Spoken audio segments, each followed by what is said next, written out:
The triumphant Machiste and Satana prepare certain coffins for the criminal syndicate in the jungle hell of an Iguana'S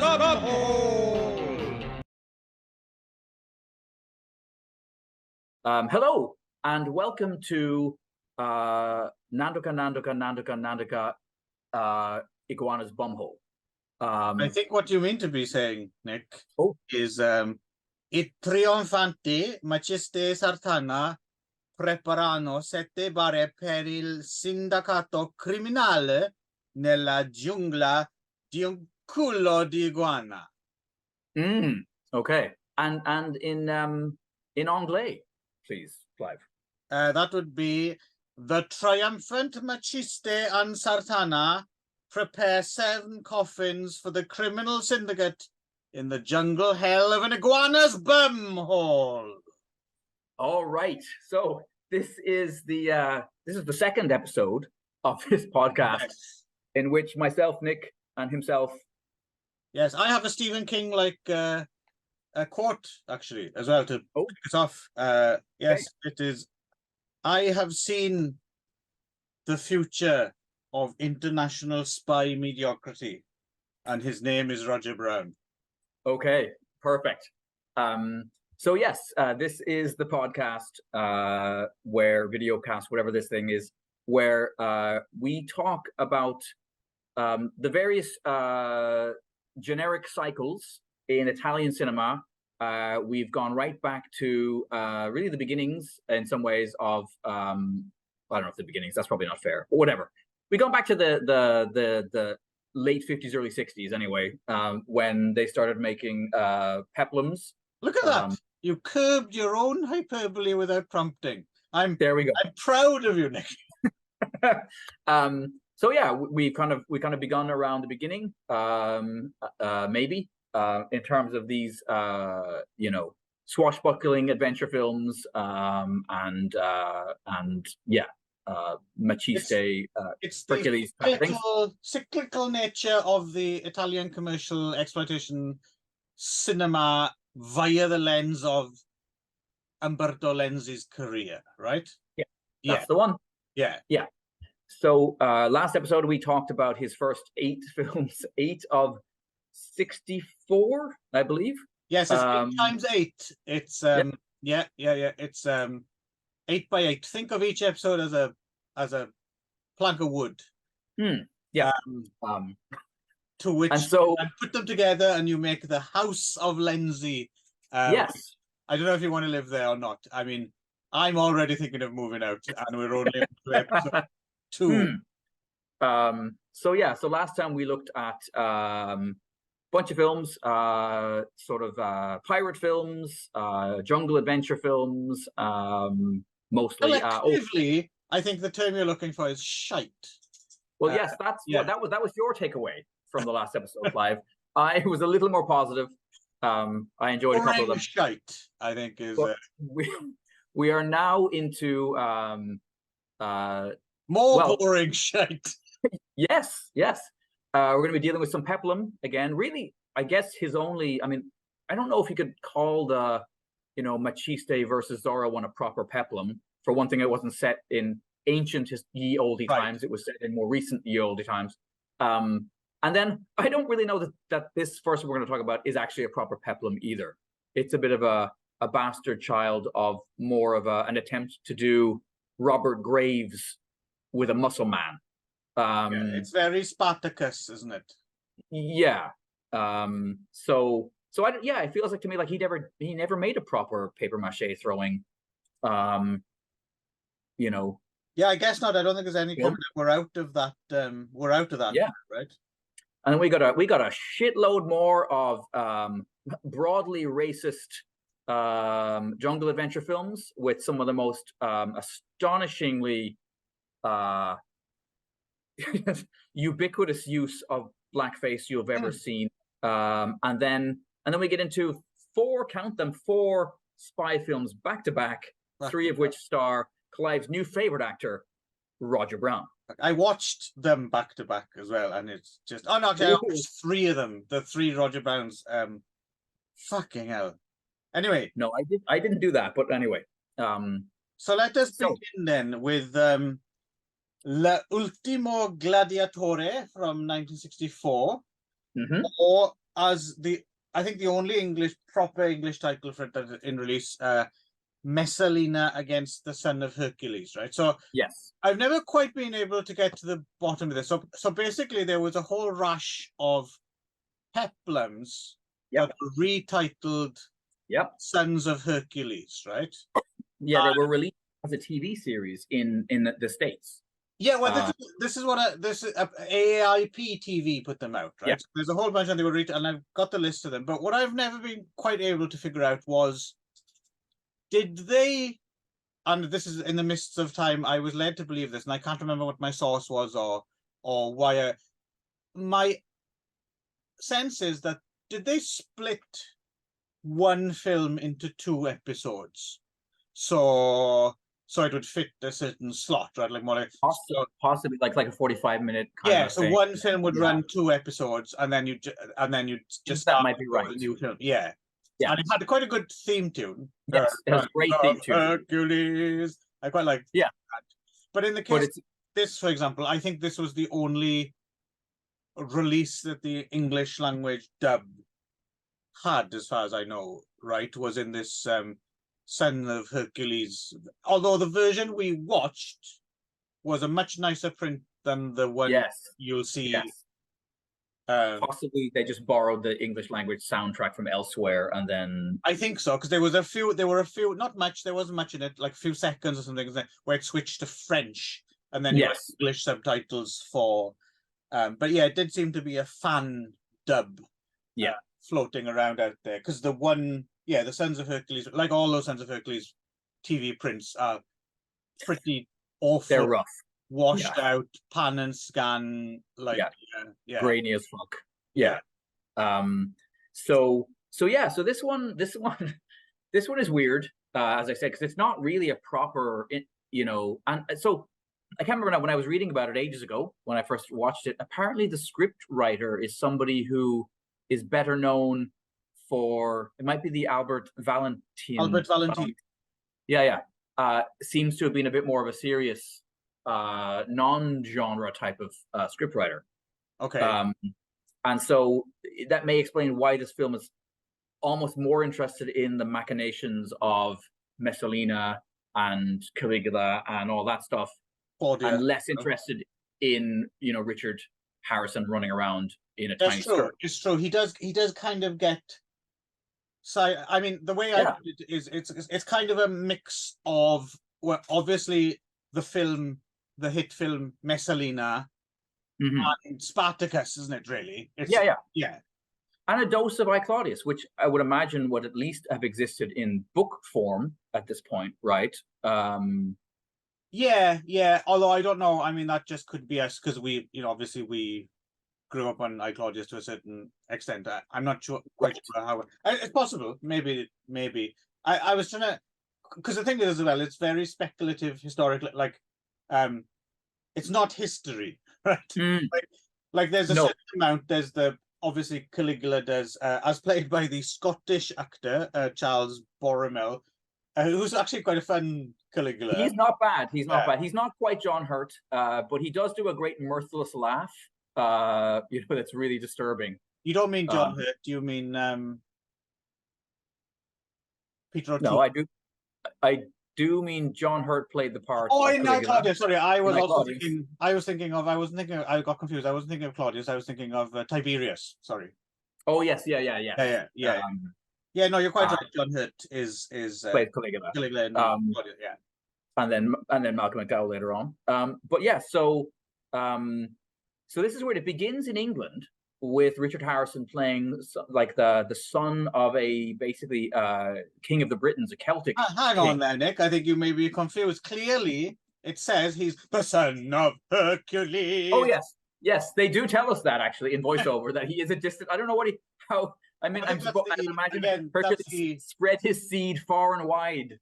That's the AIP TV dub. Well, obviously, when Hercules was knocking one out, I mean, it just flew across the land. Yeah. People got splattered in the face. Hercules is jerking off again. and immediately made pregnant as well because sorry about that. So this has happened. For some reason, one of Hercules' many sons is in England. So it opens with a battle, bunch of kind of loincloth looking Celtic guys. Richard Harrison with an axe. Glaucus, by the way, Glaucus. Glaucus, yep. Glaucus. Good English name. Yeah, and then the man who invented glaucoma, I guess. I assume so. And then I was like, historically, was Caligula ever in England? Because he is in this scene. He's kind of. I don't know if he went there by himself. That's the thing. Obviously, yes, he famously conquered. It was conquered under Caligula, right? After Caesar kind of. I highly doubt that he was there personally. I don't know, actually. I was wondering about. Yes, I'm not sure if he was actually carried on the field of battle, and he was like, "You there, you come with me back to." Yeah, it was great. I was excited to see it, but I questioned the veracity. But anyway, so after the battle, Caligula, being awesome, is like, round up all the women and take them back to Rome and kill all the men except for that one particularly ripped one with the six-pack. Yes. We'll have him in the gladiatorial pits. We'll turn him into a ninja. yes. He'll spend a lot of time in Southeast Asia. So we should mention one of the women they take as well is his girlfriend, right? Ina, played by Lula Tolo. I am glad that we agree on this. If nothing else, in this entire episode, we will both strongly agree that holy shit, is she smoking? She is, and because you don't always see her as a blonde. No. But I don't know that I've ever seen her as a blonde, but she is. No, she's Plus, they put her in a cage, so that's all. Yes, I thought you would enjoy. Yeah, she does that whole helpless thing that you like, Clive, quite well. Yeah, that's right. Only I like it, Nick. You big. She's quite useless, but very, very cute. So we head back to Rome, and then we immediately see Caligula with his signaling, motherfucker. He's got. We're just going to move on. He's got a pet little person who does get his revenge later on. That Caligula maltreats. And then Caligula gets all pissed off because it turns out they haven't actually brought Richard Harrison to the gladiator. They're using him as an ox for some reason out in the fields, and he's like that's not what we agreed on. So he gets to fight in the pit a little bit. One of the few scenes Richard Harrison's actually in. And then I did like the bit where Caligula's like, giving the thumbs down and trying to make Richard Harrison kill his gladiatorial, opponent. And then he does the great thing that they always do in movies like this, where he whips a sword or a spear or whatever it is at Caligula, and Caligula's like, gets really upset. Straight out of, is it out of Spartacus? I think it must be, at least, and all the other films that copied it. Yeah. But I could see, you see enough of these films, you see it coming a mile off, right? Like, maybe if you've not seen one of these films before, maybe it's a surprise. I don't know, but. So we do, so they basically shortly afterwards, Caligula gets murdered when Richard Harrison escapes from jail with a bunch of other gladiators and slaves, and they run amok. And then we get the I Claudius scene, which I guess it is in Suetonius, I think, the 12 Caesars, right? The scene of Claudius quaking behind the curtains and being dragged out and forcibly made emperor. Right. Although in this case, Messalina, his wife, so we should mention, is played by Agostoni, Captain Poof from Queen of whatever the hell it was called. Right. Our pirate, and she's pretty good. It's nice. She's playing a kind of she really is the main character in some ways. Yeah, she is. Yeah, that's why I'm saying it's a mixture of Spartacus ripoff and Messalina ripoff. And also worth mentioning as well, because it is 64 whatever. You shouldn't necessarily expect. This is a very. Because, of course, one of the things Messalina was kind of apparently notorious for was having many lovers and basically being an epic slut, right? Yes, yeah. There's none of that in here. Like, it's intimated she's having an affair with Caius. Jean Claude. I'm fairly certain. And I'm fairly certain he's dubbed by Edmund Purdom, and that's a voice I think we'll hear quite a bit across when we get to the Englishy spy films as well. Purdham's all over those, because this is a period of time when he was doing a massive amount of dubbing as well as acting. A couple of Mondo films with him as the voiceover as well, right? Yeah. Yeah, Well, but I mean, it's not that Messalina, unfortunately. No. Well, although Thomas Millian does, there's that version, Messalina, yeah, which was made on the sets because they were scared that Bob Guccione's Tinto Brass's Caligula was never actually going to get released, so they rushed onto the sets and filmed another film. Right, which talk about massively exciting, that that kind of years in the making, reconstructed by a German Japan Caligula has screened, right? I think it was yeah. So hopefully that's on its merry way to disc or something HD soon. I'd really look, because I've been following that story for a few years now, and I'm just epically excited to see the well, as close as we can get to the actual Tinto Brass version. Yeah. Right? So Claudius is made emperor. He's not nearly as good as Derek Jacobi, I'm sad to say. But then yes, the Richard Harrison, you may remember that the Richard Harrison Glaucus character is oddly not present in the BBC production of I, Claudius. Yes, because they fucking made it up. Yes. This part's not historical. Yeah, I mean, just sorry to interrupt you there, Nick, but we are talking 8 films today. So yeah, I know. No, we should move on. Yes, right. So lots of incident. Basically, lots of running around, lots of fight scenes, lots of Richard Harrison wearing some ridiculously dick-hugging, tiny powder blue tunics, and some leather underpants that are fully crammed up into his ass crack. There is Nello, our friend Nello Pazzafini shows up as usual.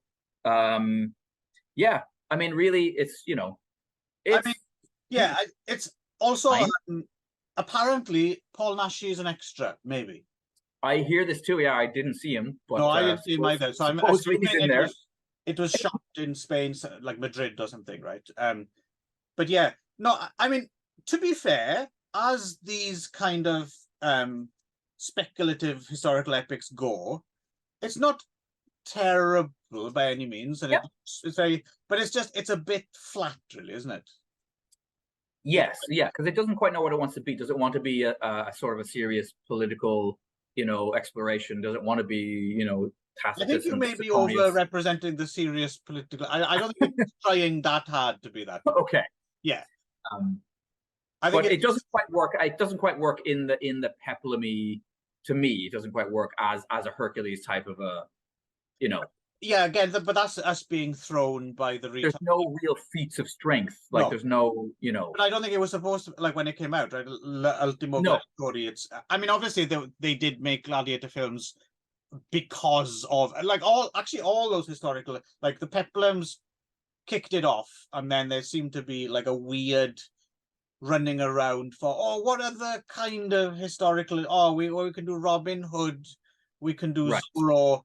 I mean, they're not peplums either, but I think the peplum adjacent. Yes, I think so. The fact that they made so many of them, it is definitely because the peplums were a big hit, and then they were trying to do a variation on the formula, right? But no, there's probably more of these than you think. Actually, like if you actually go through because I think so. Yeah, there's a lot of them which aren't full on. But to me, styrofoam rock throwing. I'm always going to gravitate towards Hercules in the Haunted World, and the more, especially the more weird. Oh, those are my favorites, without a doubt. If it's set in a proper ancient time period, and it's got a monster, and styrofoam rocks being thrown, I'm good. I could watch them all day. Get me a 6-pack and some yakisoba, and it's a fun night in, right?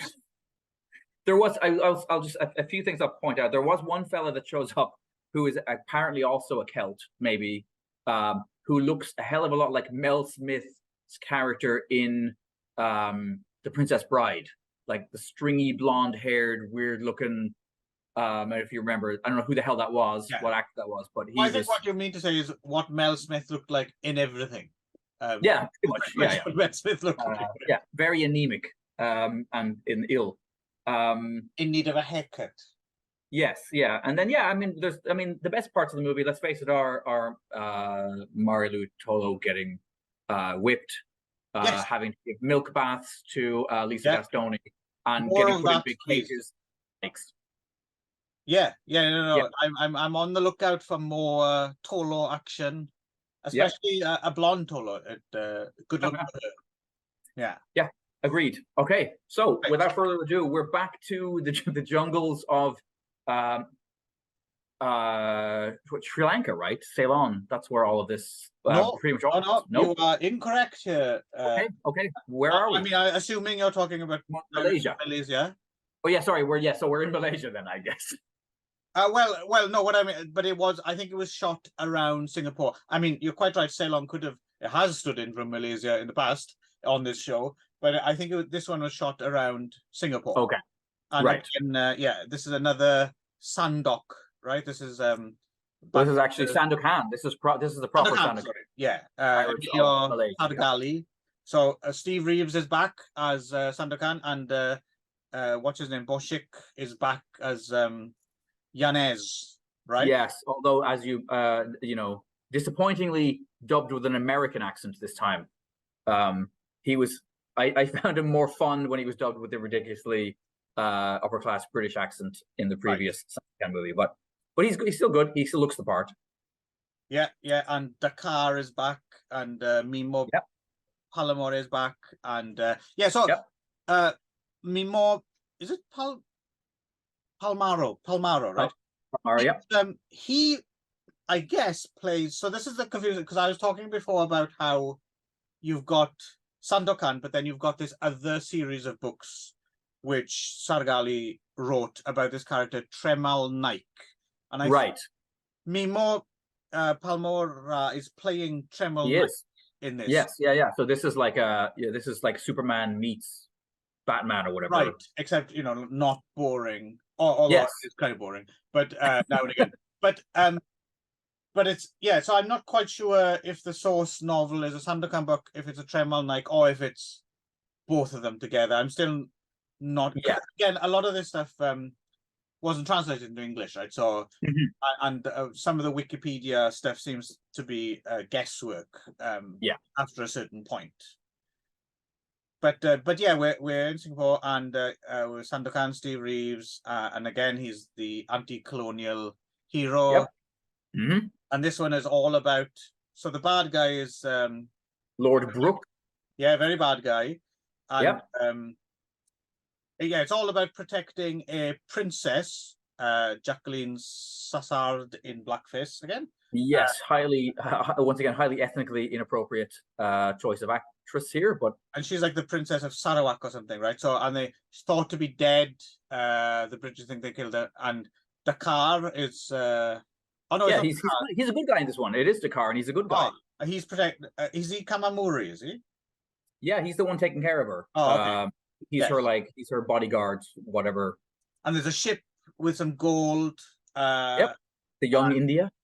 Yeah, and whose captain is definitely voiced by Purdom again. I was always happy to hear he's got a distinctive upper class British thing going on. So that's going on, and the colonial adventure you expect, but what's notable about this, I suppose, is we're further into Temple of Doom.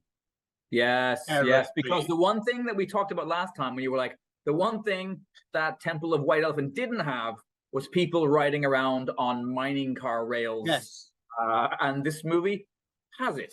Yes, and with a Gatling gun. No less, with a proper Django, before Django Gatling gun as well. It also has another really good, crazy fist fight in I don't know where the hell it takes place. I can't remember. But it's a bar fight actually. But where somebody falls from the top floor again, and the camera tracks them all the way down till they hit the ground. And then somebody, probably not Steve Reeves, but somebody playing Steve Reeves jumps down and lands on his feet. Also an entire story of the, I mean, the stunts, and we'll get to this actually, funnily enough, when we get to the shit that Sal Borghese is doing in the later spy films today, because he's clearly doing his own stunts, and they're like quite. Well, I think he's impressive. a stuntman first and foremost, and then an actor, right? Yeah, because he's in a shit ton of spaghetti westerns. But anyway, yeah. But I thought the stunt work in this was good.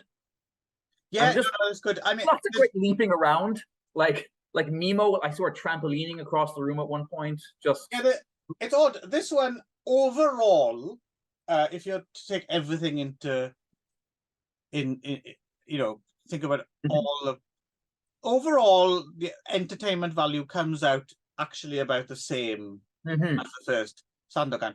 But it is different. There is more action, and there's a few interesting bits and pieces. Like I quite like. There's quite a cool, like tabletop mountain headquarters, which you have to like yourself eerie kind of thing. Yeah, that was good. I like that. And so this kind of ending, right, with a fort where people are lured in. Wait, is this the same film? No, you're getting confused. Sergeants of Three or the Three Bank Sergeants. Yeah, forget about that. I'll ask that when we get there. Yes. The spaghetti western fort. Well, that was my question, but I'll save the question. That must be in Spain somewhere. Yeah, we'll get to that because I have a specific question about it. This one ends at that hilltop fort. So I mean, I think one of the location. Yeah, one of the reasons I think this one, as I said, I think you're right. It evens out in the end, but one of the reasons that it doesn't grate on me as much as certain parts of the first one is there's a lot less of the travelogue footage in this. Yes. A lot less of the wildebeests and the elephants. I don't remember if the chimp is in this one. I feel like maybe not. But I think the chimp's going to show up very soon. The only one, the chimpanzee. I was having that fucking chimpanzee to turn up and wave at Roger Brown in the spy film. Yes. I did enjoy the part where Sandokan, for some, because there's a lot of incident, right? At one point, I couldn't always follow why people were doing what they're doing. Like, I guess he wanted to. So he wanted to rescue Mimo's character Trimal. So he pretends to drown, and then he goes and has dinner with Lord Brooke and a romantic candlelight thing, and then he goes out, right? And I did like the scene where they put Mimo on that post in the water and cut his man boobs open, and then had the crocodile go in. Yeah. That was pretty cool. And George Wang is in this, right? Who will reappear later as well, playing the salt mine bully, who later on joins them. And he's a guy who is interesting. My nickname in school. Yeah, I believe so. So George, is a Chinese actor. Is it Taiwanese or Chinese? I can't remember now. But he's from that part of the world, right? And he moved to Italy, which I think in the early '60s was an interesting choice to make. And then he's in a bunch of spaghetti westerns and a bunch of other stuff, playing a real manly man. Not reduced to the kind of comic, shit that you often see Chinese actors doing in Italy at this time, right? Right. He doesn't have to wear thick Coke bottle glasses and goofy teeth. And just be a fool. He's just a fucking tough dude. Actually, did you catch the weird line that Sandokan is eating with Tremel in the Chinese restaurant? And he's like, Tremel makes some negative comment about the food, and he's like, "Ooh, be careful. The Chinese are very sensitive." Yes. Yeah. That was an odd one. Yeah.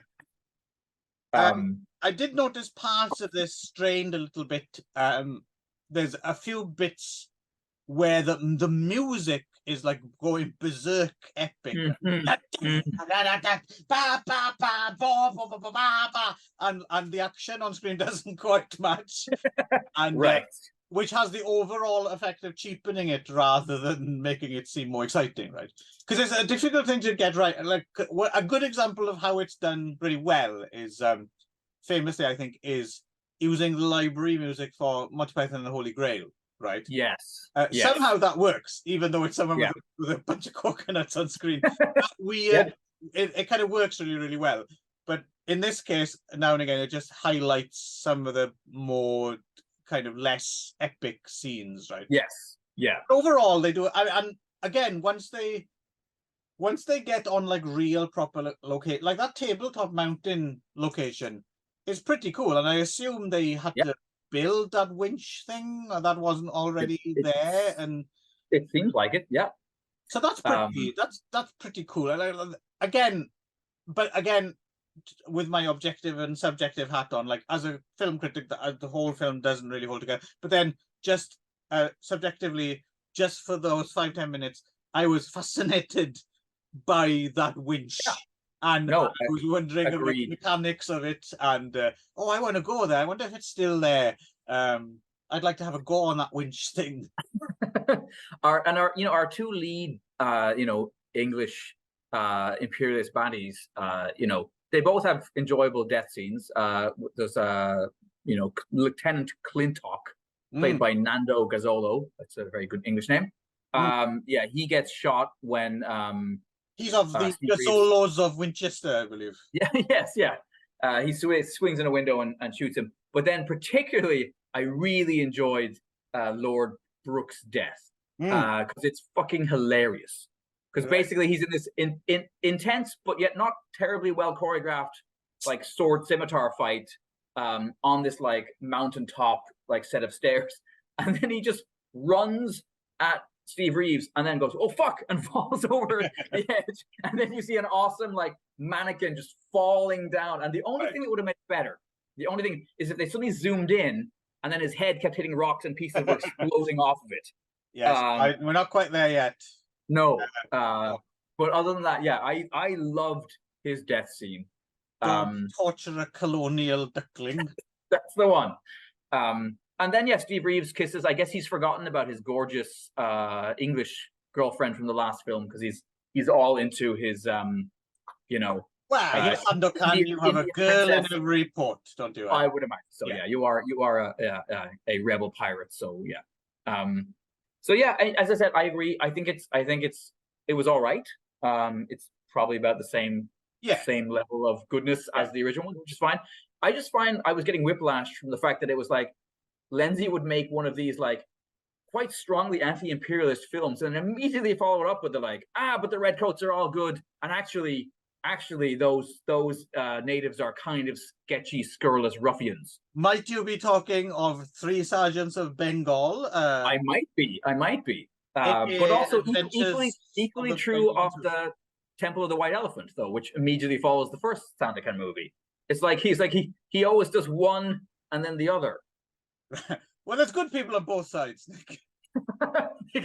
Exactly, Clive. I'm glad you brought that up. Here we go, next for Italian, Spanish, and as far as I can tell so far, the first appearance of the Humphrey Humbert pseudonym. Yes. Which makes sense. Is a weird... I mean, the more I think about it, like, was he a Nabokov fan? Or, like, where did they... Like, Dave Tuff. I get that. That's a good manly name. But when was Hubert H. Humphrey the president of the United States of America? Or vice president, or whatever the hell Hubert H. Humphrey was. Yeah, who was he a running mate? Was he under Nixon? Was he? Somebody like that. Anyway, that's the other name that always jumps to my mind when I see Humphrey. Yeah, I think it was Nixon, because I think there was one part of Nixon's thing was making fun of his name, wasn't it? On televised debates and stuff, right? So, but I think, I mean, my guess here is that this is the first film where Lenzi is like, this movie is 25% at least, maybe 30% recycled footage. This is absolutely like I don't know about footage, but ideas for sure. And there's a lot of actual footage. Do you think there's a lot of actual? Because I the thing is, I was screen capping these things as I was watching them, right? Oh, okay. And so I shall defer to you here then, because that didn't. Obviously some of the jungle footage and that chimp definitely turns up in this, and it's the same plastic skulls and maybe the same extras in full body. Same dance. It's the same entire dance scene from the previous film.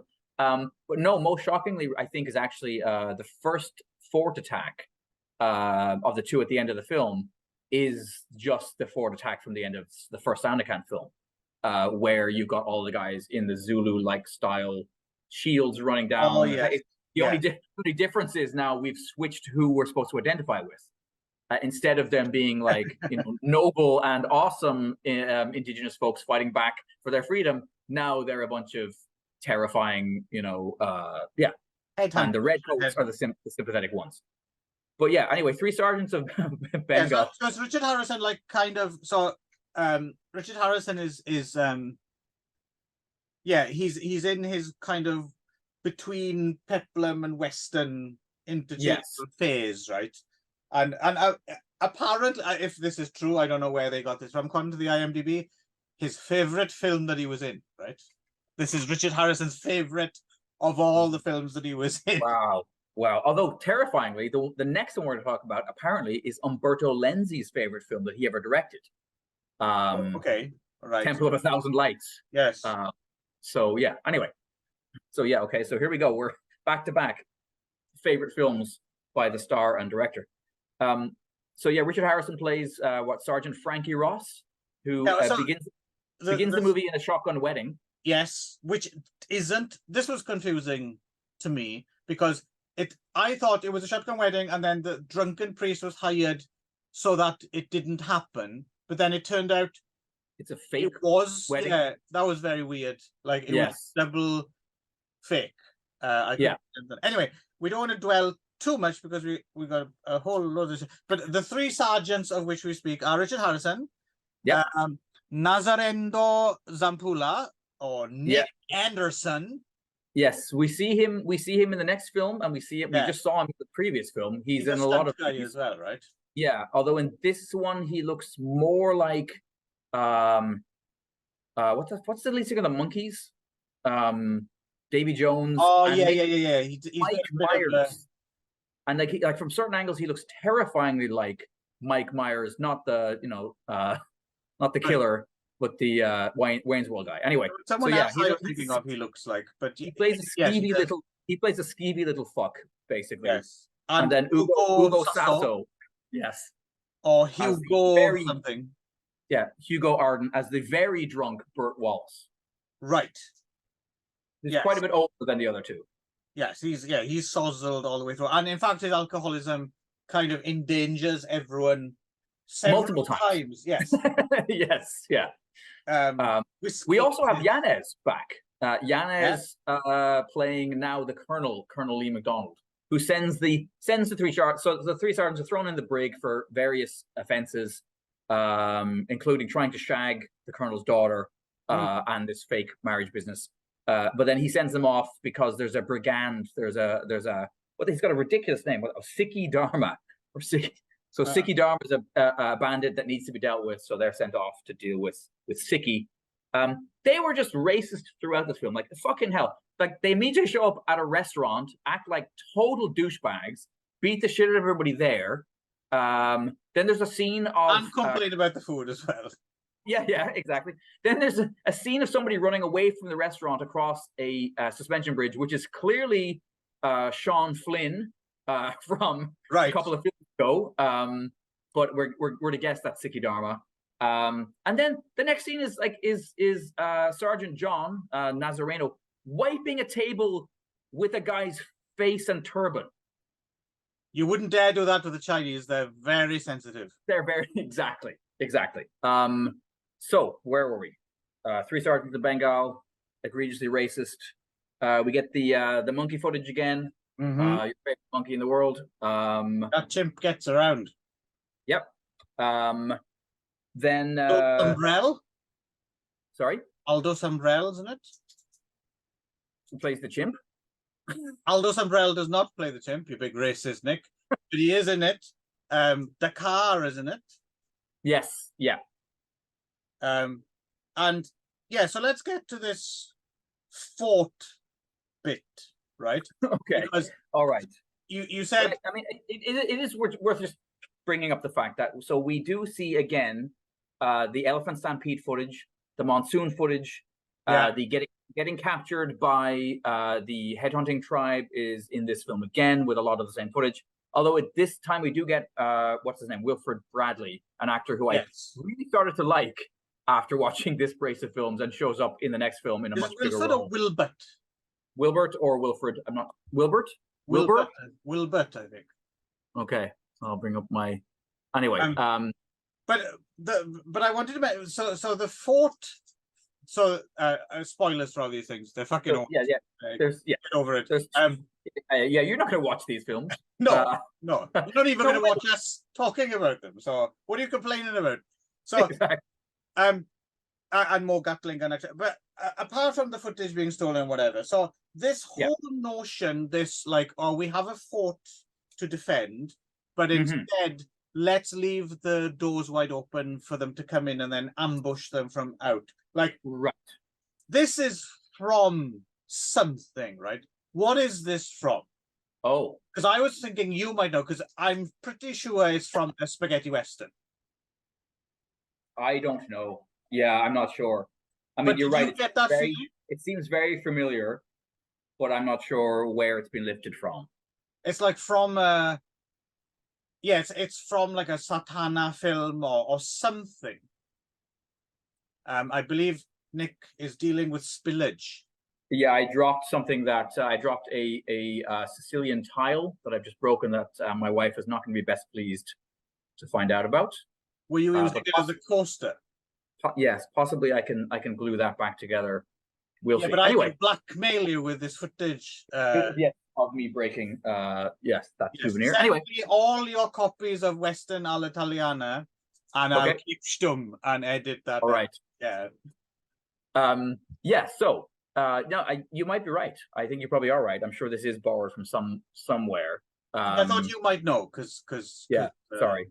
But the fort itself, also, as I said, I swear to God, this can't be in the same place as any of the rest of the footage. This looks to me like they shot this on something they had built for an early spaghetti western or something. Because it's all wood, right? None of the other forts we've seen up until now are like look like a Hudson's Bay Company fort from like Canada. Right. But yeah, anyway, lots of all three of them being dicks, I think. And so when they show up to the fort, dicks of Bengal. Yeah, pretty much. They're very it almost becomes like a police academy film. Like these three fuck ups, the drunk, like the sex louche, and then I don't know what the hell they're both, I guess, you know. Oh yeah, that scene, the ending in the fort where one of them does machine gun noises and scares the bad guys. Yeah. You knew that was a big inspiration, right? Bengal Academy, exactly. And then there's the whole bit where they kind of, you know, they show up and like all of the sepoys are like, you know, not brave enough and not organized enough, and they have to kind of put them in their place. And they do have to. Well, they do kill the one white guy as well, who apparently has given up and is you know, doesn't give a shit about the job. But yeah. Anyway, it's not very good.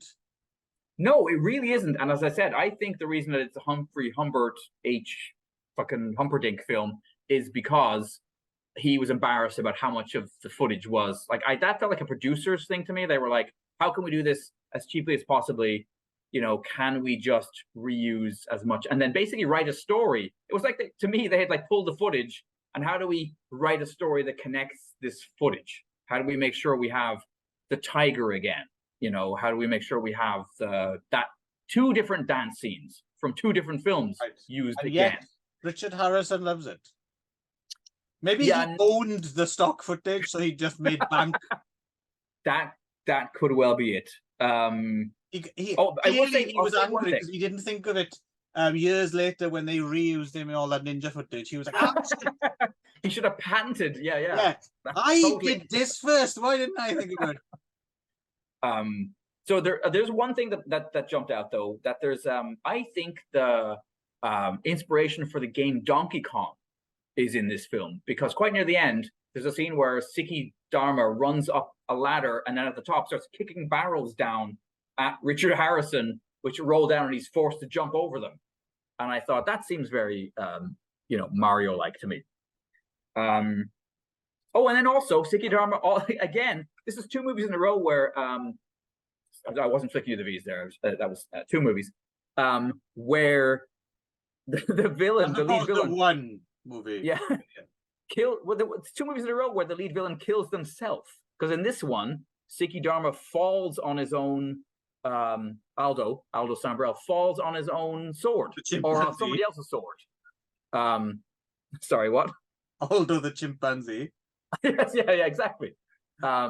So yeah. Anyway, this film's kind of shit. I don't have much good to say about this, Clive. This one is definitely Lenzi at not his best. No, although Richard Harrison, at his very finest, if he's to believed, which is why you should never fucking listen to anything the actors say, right? Yes. So on we go. We stay with Richard Harrison, but if that film, if you were like, God, I'm enjoying this, but if only Richard Harrison appeared in blackface for 80% running time, then I would have. Yeah. So Temple of 1,000 Lights. So I should say my favorite comment I read about this, as I was like, occasionally I would go on IMDb or Letterboxd. There's a comment in Letterboxd, a little too much blackface for my liking, which made me wonder, what is the golden ratio of blackface for that reviewer? Just 20%? What's is it 0%, which is probably the ideal. But anyway, and this is the only movie actually, no, maybe I'm wrong. What's that movie where Dan Aykroyd blacks up with Eddie Murphy? Trading Places? Oh, could think it's Trading them in that. I don't Trading remember Places, the blacking up scene, but possibly. Oh yeah. And that's like mid-80s.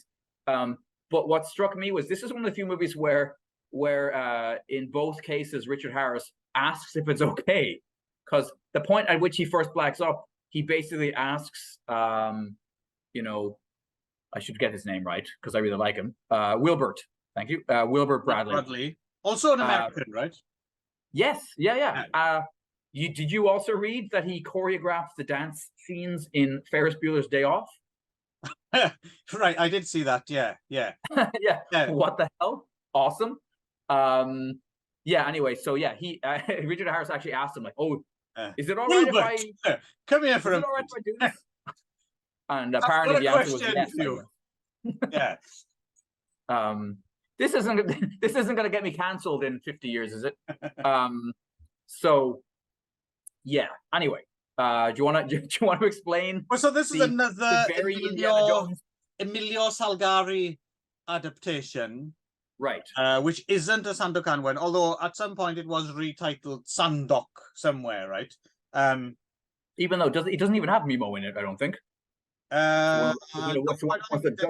No, you got Daniel Vargas in blackface again. Actually, most of these people in blackface. Virtually everyone. The very cat-like Luciana Gilli. Yeah.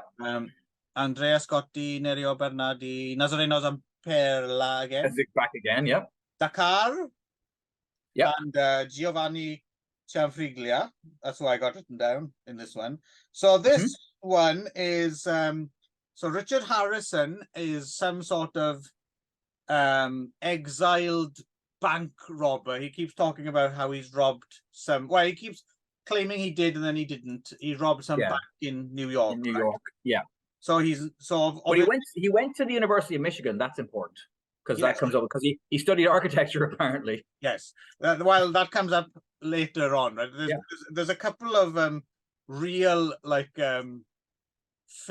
last minute kind of reprises in the dialogue, right? And warned. One of them is luckily I studied architecture. So anyway, but he's hiding out in India, which is actually Malaysia standing in for India in this one. Yes. Yeah. And he ends up in debt to a Raja. Yes. Yeah. Blackface. But also importantly, in one of his few non-dickhole moves in the entire film, he does stop a dancing girl getting whipped by the Raja, which pays dividends later in the film, right? In that opening scene. But yeah, he's made drunk. He signs a bunch of IOUs like a gaijin at one of those clipped Yakuza joints in Tokyo, right? And finds himself in serious trouble. Yeah. Yes, yes. No, I'd have been angry with him if he'd have stopped the whipping if it was our new favorite Tolo, but it's not. So yeah. No. Carry on. Harder. Put her in the cage again.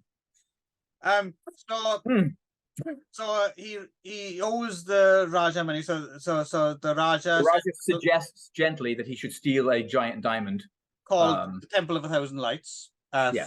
From a temple from where they call it a pagoda, but you don't really see. Doesn't look like a pagoda to me, but it's called a pagoda. Yeah. He escaped. It's a real diamond apparently too. It's the Koh-i-Noor or whatever, which is quite a famous diamond. Richard Harrison escapes, but decides of his own volition, now that he's found out about this diamond, he's interested in it, and then he meets a fakir, in the shape of Wilbert, African American Wilbert Bradley of Ferris Bueller dance choreography fame. Best bit of this film by a long stretch, and interestingly, they have quite a good back and forth. I think they are good. They're a good. Although there's a lot of incredibly shitty things. Actually, Jen watched this with me, and she was like, "Why is Richard Harrison being such an asshole to Wilbert? Like constantly telling him he stinks. Your music sucks." Like, it's not a surprise when he turns on him. Really, at the end. No, you're like, yeah, fucking like, good for you, Wilbert. But yes, Wilbert. This is Richard Harrison's second favorite film. But yeah, Wilbert is great.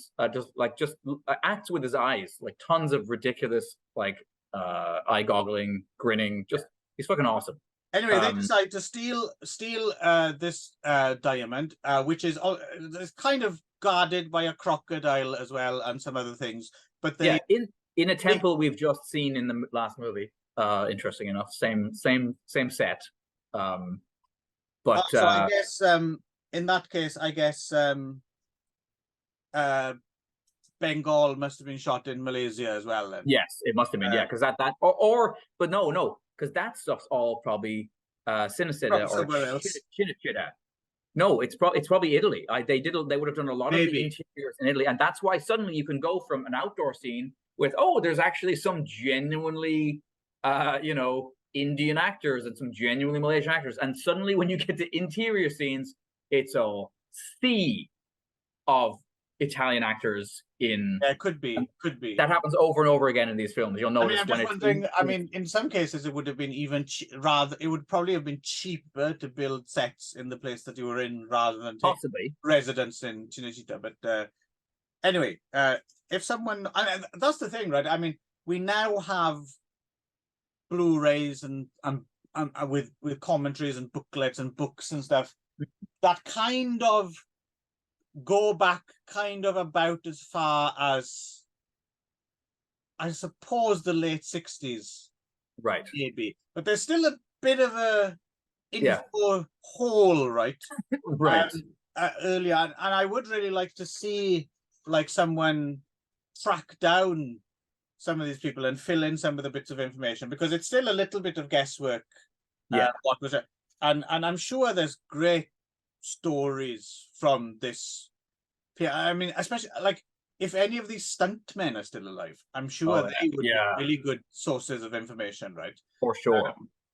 But anyway, so they decide, Harrison and Bradley decide to steal this diamond they have this kind of, I don't know, they make a big deal about this elaborate plan and how he's an architect on all that. Mm-hmm. But then when they pull it off, I was thinking my hand, thinking either I'm stupid and I don't understand the intricacies of this plan, or the plan isn't that clever. Like, so. Well, I will say the one thing is, like, I think the architecture thing was supposed to tip us off that he knew there had to be a way of getting up into the top of the dome.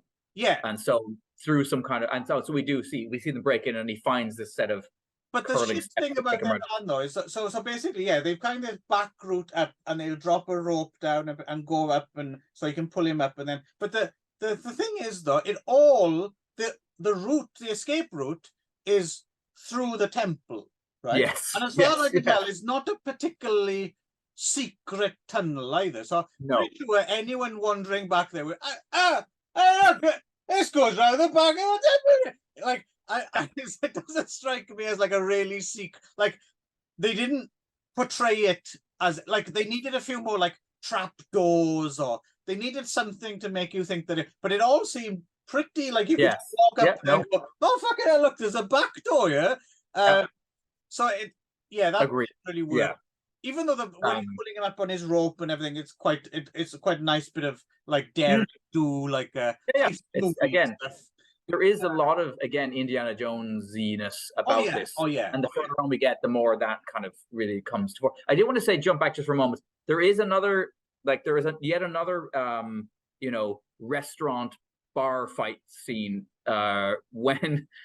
when Richard Harrison is presented with the bill for having his stayed a night in this inn and having eaten, and he's like, I'm not paying this, and he starts punching people out, and you're like, this is like pure, what in Japan they call gaijin smash, right? Like foreigner who's just like, I'm not going to listen to the rules. Except in this case, it's gaijin smash. Can't you see I'm white? Basically, right? I was like, wow, what a dick. But anyway, yes. So they get in, they climb up this back stairs. They were attacked very Indiana Jones style by a bunch of rats played by guinea pigs. I was forced. Jen was like, "That's a giant guinea pig on Richard Harrison's shoulder," and I was like, "Yeah, I think it is." Pause. Definitely a very cute and inoffensive-looking guinea pig sitting on his shoulder. Yeah, they get to the top. They plan, and then for some reason, Richard Harrison leaves, comes back in the bottom door, and does his whole. He blacks up again, puts stuff in his face, lets off a gas bomb, stays in blackface. Stays in blackface for the rest of the film. Rest of the movie, pretty much. Yeah. Well, it kind of peaks at this point. Like I was kind of up until this point, I was kind of quite enjoying this. Like it's problematic, but I was like, this is not a bad yarn. No, it's fun. It's fun if you can look past all the blackface and the racism. I don't see color, so I was. Oh well, that helps. Yeah. That helps. So and then it just peters out a bit. Like this is the peak. I think this is the best bit of the film. I agree. So it's like a heist. At this point it's a heist film. And it's an interesting heist film. It's like an Indiana Jones heist film, right? And then as soon as the princess or whatever the fuck she is, even though she's a good-looking woman, cat like Luciana Gilli, again in blackface, as soon as she turns up and there's a love interest thing and all that, it gets quite boring. And then when Wilbert Bradley becomes a bad guy, and I don't know, it's like they run out of ideas, and it's quite it just ran out. The last act is not great. And I'll say a few. Sorry, the bit where clearly, like, because there's no reason why clearly they just forgot to film it or something, right? But there's oh shit. There's a very like a serial like oh no, the chamber's filling up with water. And it literally, like, I thought my version was cut to begin with. Me too. It's just like a boom, it cuts, and then what's going on? Yeah. And then Richard Harrison literally tells us what we missed. Exposition. Yeah. And he's like, isn't it lucky you had that knife secreted upon your person and we were able to cut the ropes and escape? Yeah. So actually I have a bunch of questions about this ending. So basically, so they're escaping the temple, and there's this whole back and forth where Wilbert Bradley's character has hurt his hand and it's now bandaged, and there's a whole part where like, oh, there could be a diamond hidden in there. Yes. And then they leave, and then there's more back and forth, and then Richard Harrison dumps Wilbert's character, leaves him in a hole, takes off for Calcutta, and then Wilbert naturally gets the hump about this and follows him. And then there's a lot of like very, very Raiders of the Lost Ark stuff of people running around. There's even a scene where a guy with a scimitar runs at Richard Harrison and he pulls out a handgun and shoots him in the street. I was like, holy shit. Yeah. What?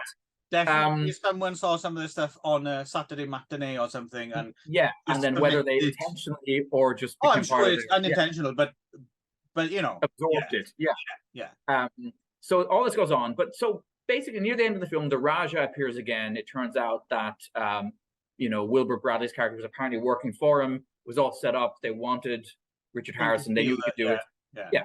So at this point, Wilbur Bradley's character hands the diamond over to the Raja, but we've seen him do sleight of hand shit all through the movie, right? There's a whole card thing, and he's got the bandage, and it seems so clear to me that the intention in that scene is that he's faked the diamond and is giving him a piece of glass. Right. But they never come back because this character disappears right after this water scene you're talking about.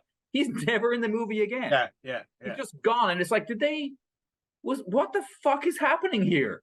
And then you get a bunch of craziness at the very end. What I love is the happy ending in which the fourth wall breaking. It's all right because Richard Harrison, not only has he swindled his new girlfriend, it's okay. Don't worry, viewers. He has actually stolen a national treasure, and it's now which is cursed. And it's now in the royal collection, and we see footage of the Queen being crowned, coronation. Yes, of Queen Elizabeth, while listening to "It's a Long Road to Tipperary," which what the heck is this? That of all the songs they could have chosen. Yeah, of course.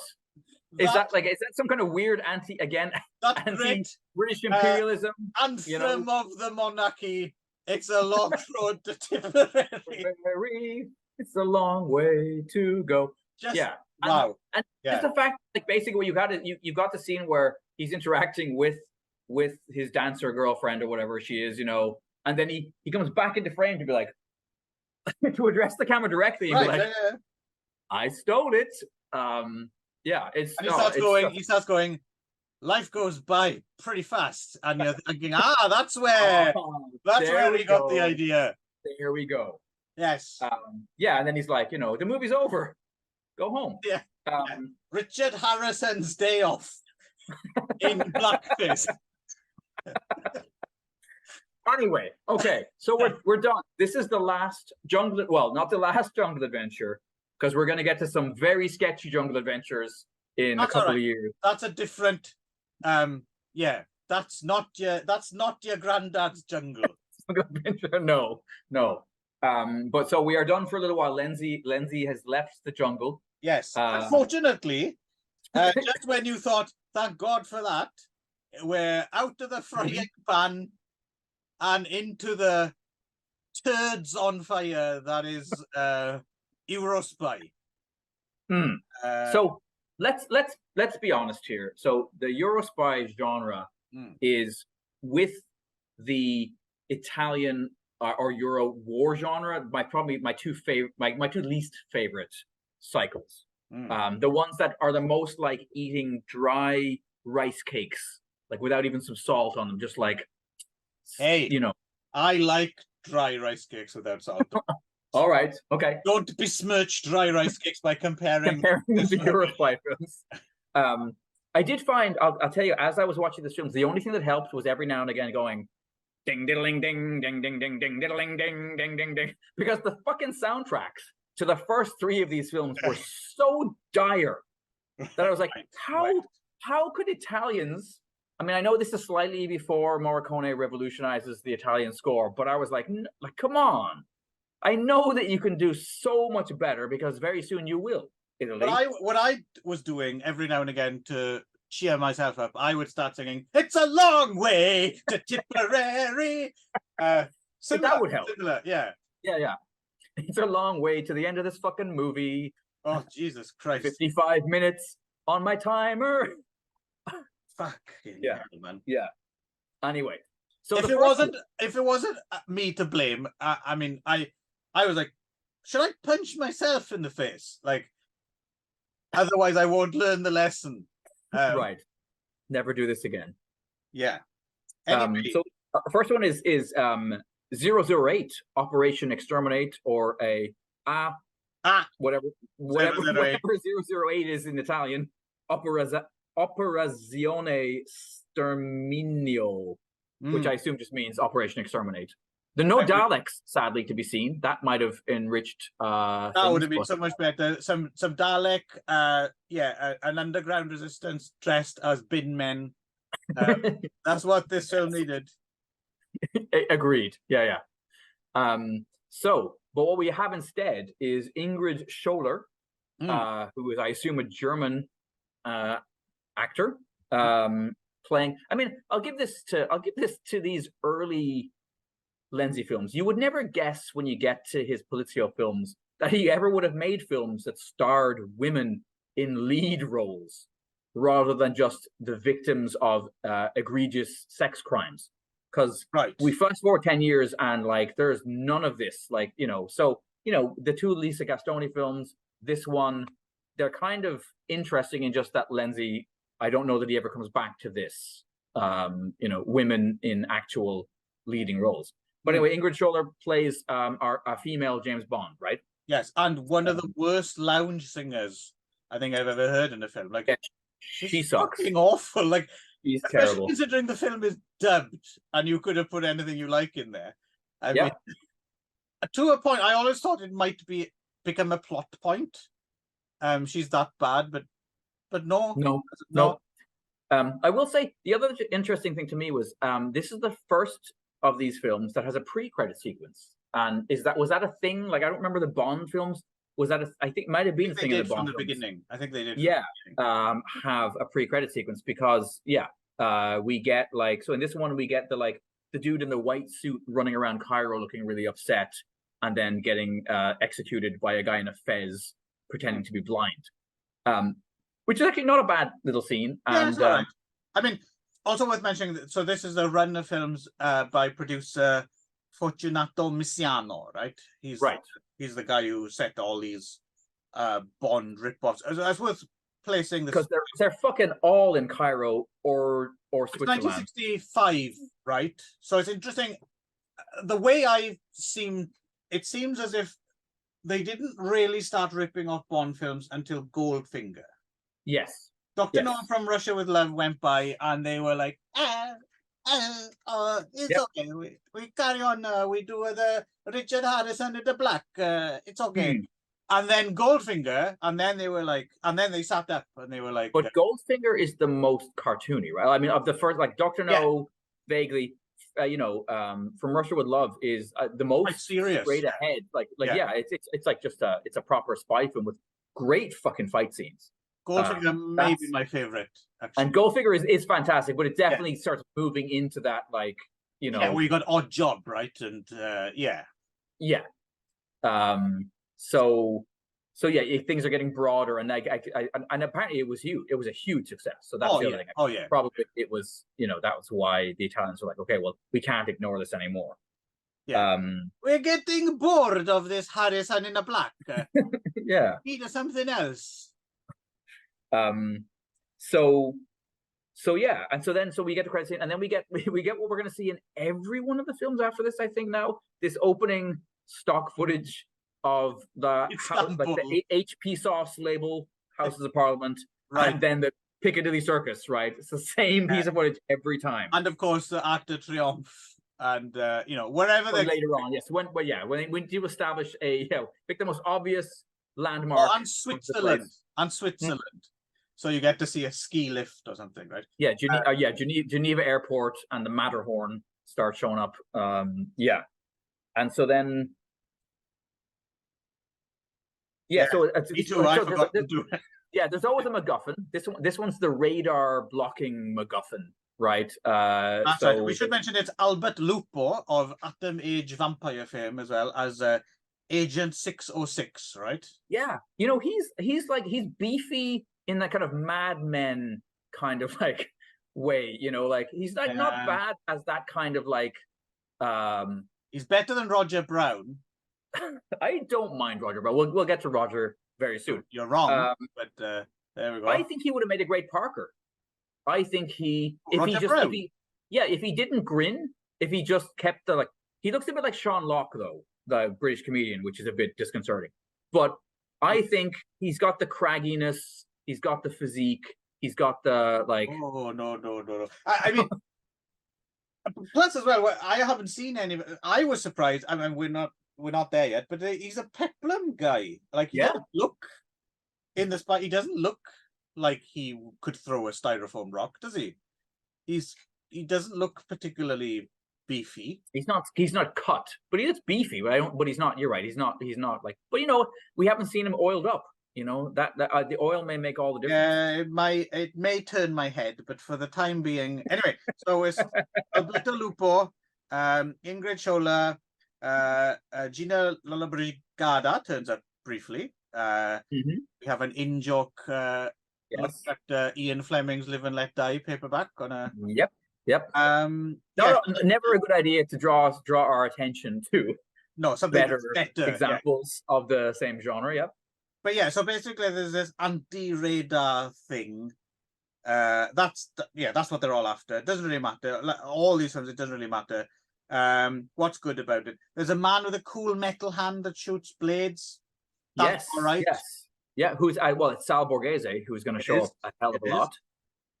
You have the ridiculous electrified swimming pool. I enjoyed that. Quite stupid. I like that, but it's so daft. Like who gets in, or it like the logistics of how that would work. Plus, the bad guys, like the manager of the hotel, and you're thinking, dude, this is not going to get a good review on TripAdvisor if there's people dying in the pool from electrical hazards, quite clearly nearby, like big, loud, sparking things. And he didn't even offer, he didn't even offer that poor man's family like a discount or there was no coupon. 3 pina coladas for the rest of your trip. Yeah, we will see that swimming pool multiple times again, because clearly they shot all of these in the same hotel.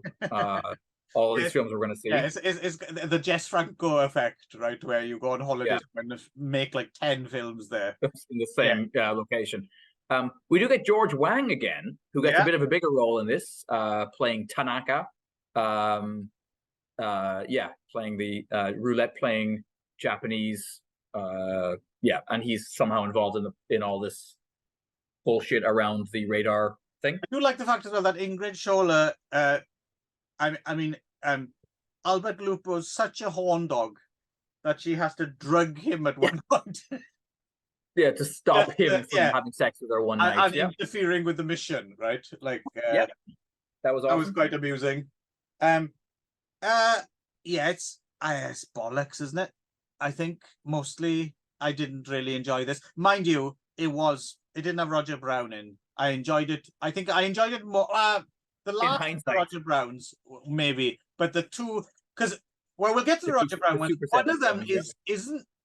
It only turns out to be an Euro spy film, like at the end, right? It doesn't really. That's the last one. Yeah. The last kill. But the two Super 7 ones, I think I would take Operation Exterminate over those any day, even though it was about as much fun as a root canal, and had a stupid double twist. Oh yes, that is awful.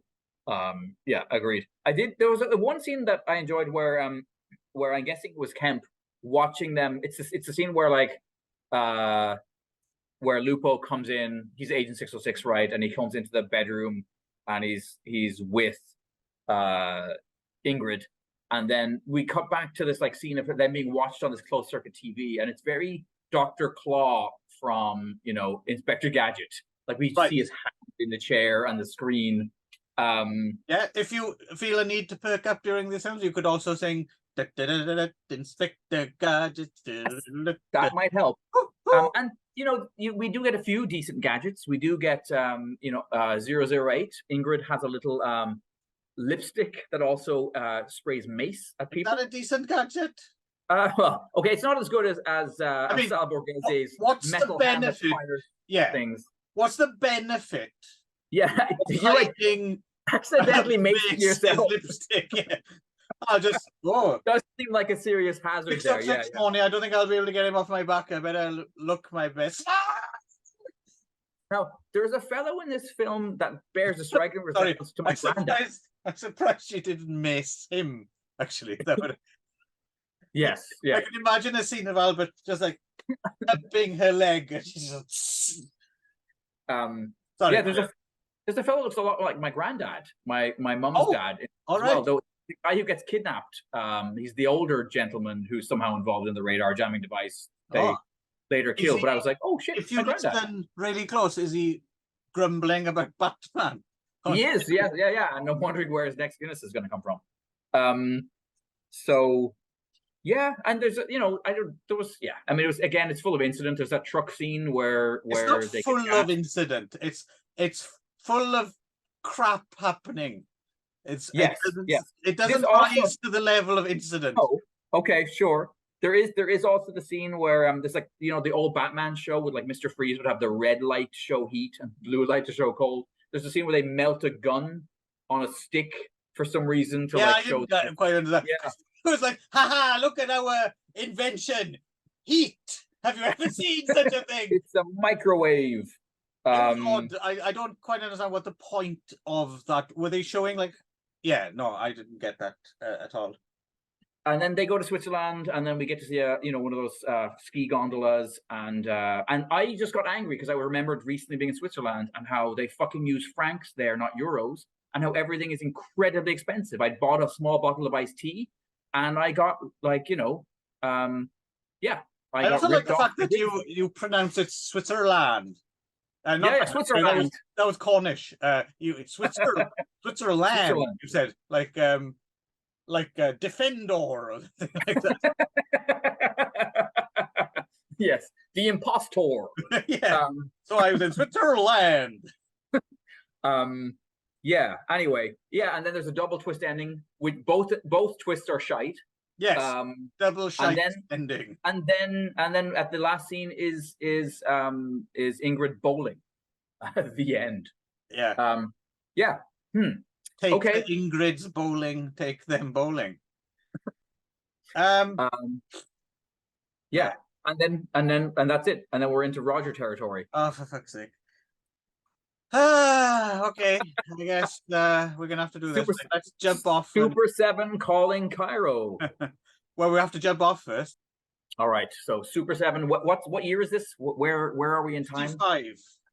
Okay. Yeah. SUPERSEVEN calling CAIRO. Roger Brown plays Martin Stevens, aka SUPERSEVEN, I assume, based on the poster, but at no point in either of these films is he ever referred to as SUPERSEVEN.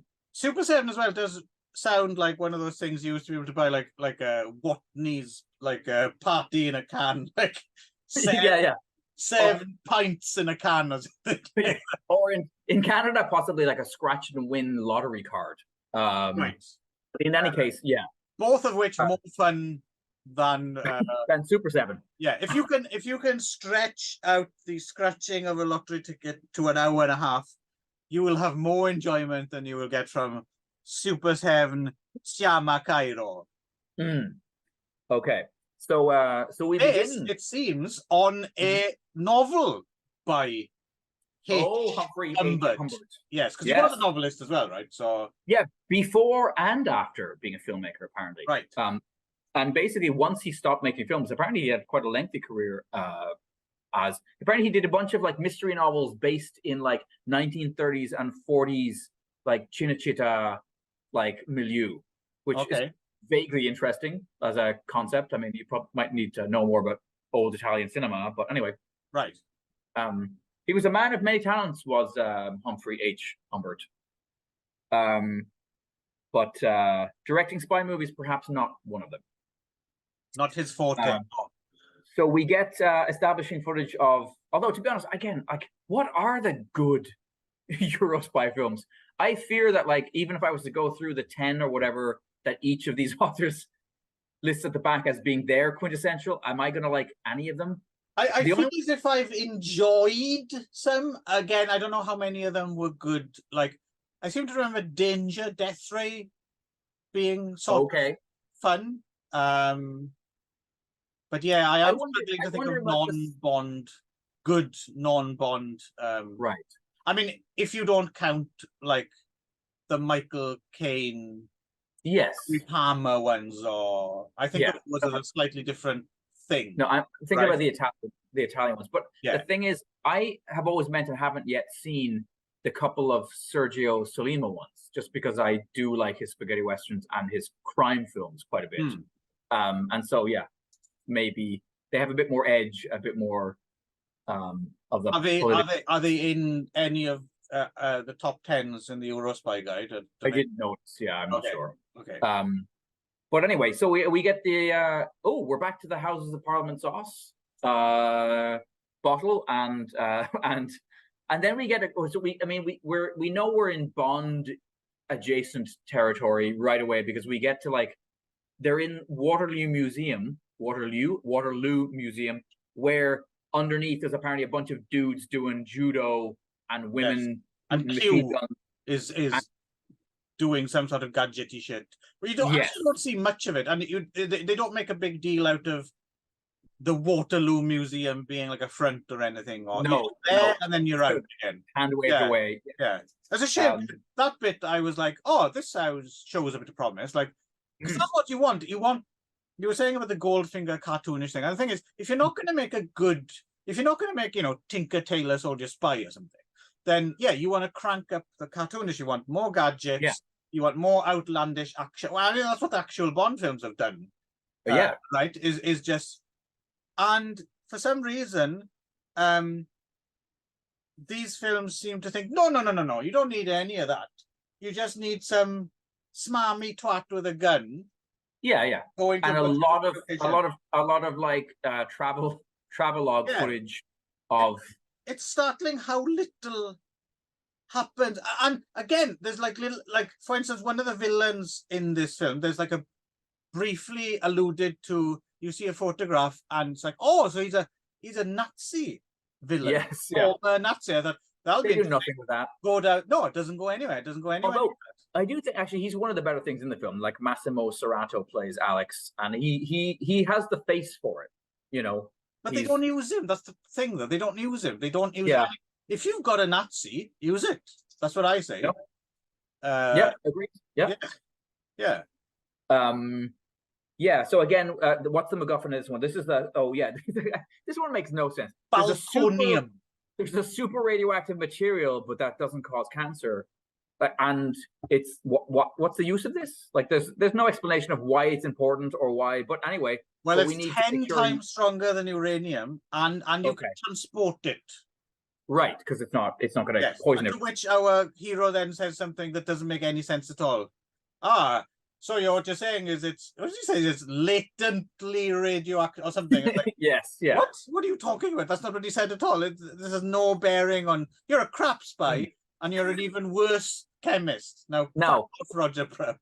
Roger Brown does do his own dubbing in this one, and not in the next one where he suddenly actually becomes English. But you may or may not have noticed that Roger Brown also dubbed 800 other Euro.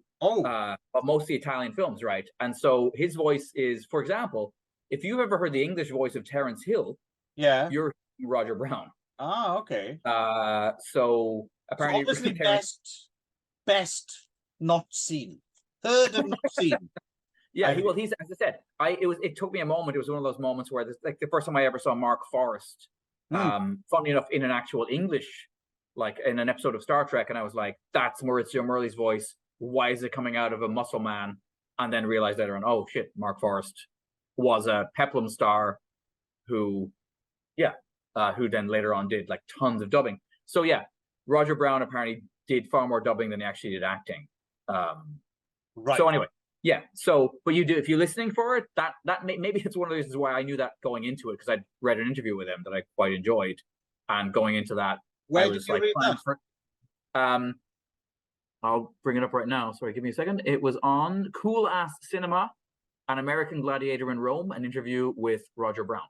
Okay, I might read that and see if it raises. If you like him anymore? If it raises my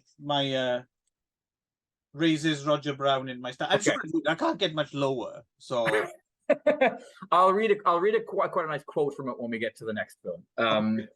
But anyway, so Raj flies off to Cairo because that's where Umberto Lenzi shot all of these things, I'm guessing, back to back. Then a girl shows up in his shower, right? This is this Rosalba Neri? I think so, yeah. And then she shows up in a lot of giallos later on, getting murdered. I zoomed all the way out. I struggled to. For sure. Roger has sex with her, of course. Her shower has saloon doors, which just reminded me of like that weird thing that went through right to the 80s of having little trendy saloon doors that serve no function in people's like homes and restaurants and stuff. Or how about that weird time back in the 1870s where all saloons had shower curtains? that was strange. Yeah, they offered little in the protection from getting shot. So yeah, I don't know. Like my notes say worrying things like nice tomatoes and eggplants. Is that an euphemism? No, I think I just legitimately was like I was struggling to find things to write down while watching them. Then there's and again, in all of these films, there's James Bond jokes, which just serve to remind me that I'm not watching Sean Connery. Because when he hits on the French girl in the shop. So what? The whole fucking thing is like, so apparently the metal has been made into like a lens that's in a video camera that has been accidentally sold to a stupid tourist, and now Roger Brown's got to find the tourist and get this camera back. Yeah, it's gone missing, right? It's bollocks. It's a bollocks story. But let's talk about this particular pickup scene, right? Because as far as I remember, the exchange is a little bit like this. Oh, there's a hot girl. Hello there. Hi. I'm, I have no reason to talk to you, but I think you're pretty hot. I'm sorry, you creepy older man. Please stop talking to me. Go away. Who the hell are you? And then he's like, actually, I happen to know your name. That's even more creepy. Why the fuck do you know my name? Haha, I'm James Bond. You're certainly charming and I want to sleep with you. Yes. Yeah. Yep. Yeah. Very good paraphrase of that scene. She's cute though, whoever that is. Yeah, no, she's awesome. And then also one of I don't know who the actor is, but he shows up in a couple of these. One of our villain, Massimo Sorrento, Alex, is hench people, looks a lot like Vladimir Putin. I quite like your politically correct turn of phrase, by the way. Hench people. Yes, yeah. Hench persons. Yes, this is the 21st century, Clive. Get with it. Yeah. There's a Putin-looking dude who's skulking around in this film. There is a striptease in this film, which is more explicit than any of the ones in the following films, because there's a girl who momentarily we see with little like pasty bandages over her tits, and we see most of her boobs, which is surprising for 1965 and for a film that's not, a sex film. But that's that's little to recommend this. We also have Tanya the junkie, who gets overdosed, right? With morphine. Sorry, I'm just going to sit quietly and there's a guy who runs. There's a guy who runs clutching at straws. Yeah, there's a guy who runs all over the pyramids, which at least, if nothing else, gives you a sense of the scale of how fucking big the pyramids of Giza are. And then gets shot with a handgun from way too far away for that to work. What else happens? A lot of shit that's not important. Don't strain yourself, Nick. It's fine. But I took pages of notes for some reason. My God, why did I do that? You fool. That's a waste of valuable ink. Roger Brown has a killer pen that he uses to shoot people with. Right.